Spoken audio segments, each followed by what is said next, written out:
These were the rich, fertile plains of South Punjab. They've just lost the battle against a desert that relentlessly encroaches further and further. Well, it's hard to believe now, but there were crops right here just 2 years ago. In fact, this whole area was lush and green, and the people who owned this land were making a decent living. Well, since then, the water channels have run dry, these crops have failed, and those same farmers are living in extreme poverty. They're doing what they can, but the deterioration in these people's lives has come so quickly. Half of Yar Muhammad's livestock have died since the water stopped coming. He used to grow wheat, but all his land has now turned to dust. Nobody listens to us, he says. We pray to God for help, but I sometimes think the only solution is to hang ourselves. The bridge in the distance used to span the Chenab, one of several rivers in Pakistan that originates in India, but its flow has dramatically reduced. Many here accuse India of diverting it. It's even an issue that's been taken up by some radical groups.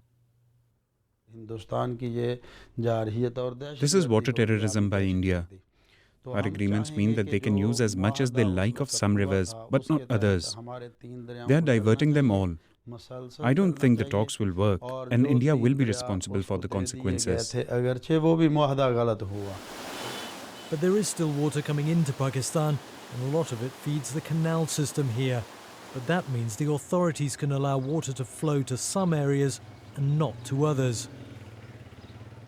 That's why only 10 kilometers from where we'd seen barren land, we found a very different story. These people have all seen their land turn to desert.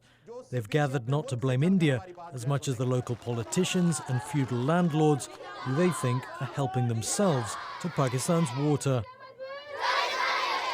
They will fight for their right. They will come in the offices of the people who are managing all this water. They should challenge the people who are giving this water to the influential people and not giving to them.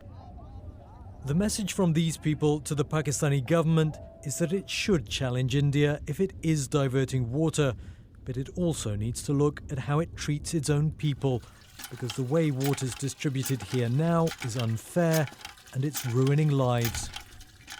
Aleem Maqbool, BBC News, in Yazman in South Punjab.